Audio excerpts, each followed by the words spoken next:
Alright, finish that stuff. Now we're getting all tracked up, mic'd up to track. Here, I'll show you. Getting all mic'd up. These are two overheads. It's nice if you cross them so that they get like this interesting dynamic. I'm actually probably going to see if we can't pull these a little further away. I want to get a little less tone for this next track we're going to do. Here, let me give you the tour. This is my drum set. We've got my kick. We've got the snare mic, rack tom 1 mic, rack tom 2 mic, floor tom here, or tom 3 with mic. Also, two overheads previously mentioned. We've also got a hi-hat mic, which I'm going to try and pull away and keep a bit further away. I also need to plug in the XLR cord for that one. We've got everything running into a bus over here that is actually sending towards the control room over there. There's Vlad, the amazing talking dog. Hi, Vlad. Okay, today I am hiking around Badlands National Park in Utah. Again, I find myself precariously close to cliff edges. I don't know what that is. It's just going to be a theme for the summer, I think. So, fun math fact. Free fall is about 3.8 meters a second. The average human, and let's say 6 feet, just for the sake of easier math here, is about 2 meters tall. So, that means if one of these precariously close cliffs were to crumble away from me, I'd have just under half of a second to either move or grab something before I'm too far down to do anything about it. Wish me luck with that. Meanwhile, you know, the history here kind of speaks for itself. All of the topography, geographies, all of course product of erosion, both wind and water. What's really interesting is you can kind of see what the erosion has done over the different ages throughout history. I don't know if you can actually see this, but you'll notice different colors in the rock as it goes down. Those sort of denote different times in the earth. This area went from seabed to dry sandy dunes to marsh to seabed to dry sandy dunes, and now to Canyonland, which is very aptly named Canyonlands. Man, I should have thought of that. It's getting cold here. Anyway, update.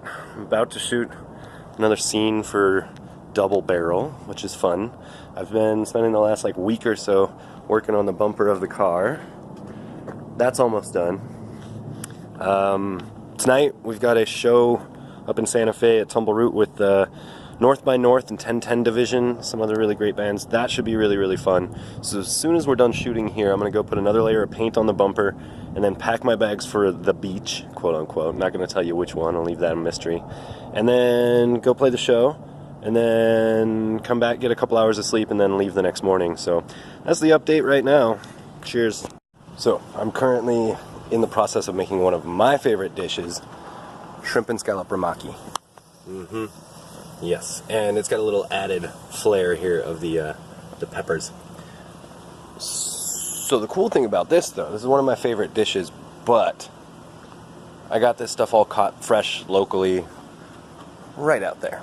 So it really doesn't get any better than that. No, it does. It does get better than that, because I've also got my local brew and my backup local brew. So we're going to finish cooking these very local shrimp and scallop ramaki here. Bay scallop, by the way, because they were caught right out here in the Bay, Gulf of Mexico. So I'm really excited to be eating that here in a minute. And you know what I'm going to do, just to pay homage to these poor little sea creatures? I'm going to go eat them on the beach so that all their friends can watch me. Yeah, sorry. Okay, so we've got it lifted up off the ground now. You're going to need, enough space between the ground and the tire so that it is free. The idea here is I'm going to shake this, try and pull it back and forth. It's not moving anywhere. Even with these things not being completely on right now, that tire is not moving back and forth. If it were even a little bit, then I would know that the wheel bearings are bad. But because as I try and move it, I'm really not getting any play there, I'm pretty confident in those wheel bearings. Another thing I could do is, if I was able to spin the tire, you could actually hear my e-brake is on right now. Ideally what I would do is chock those front tires. This is what I'm going to do. I'm going to chock the front tires, pull the e-brake off, and then we'll rotate the tire. And if I hear any grinding in there, or any odd noises like that at all. Now there may be some dirt up in these areas, but if you're listening to right in here, if you hear any grinding or clanking around, then you know you probably want a new wheel bearing.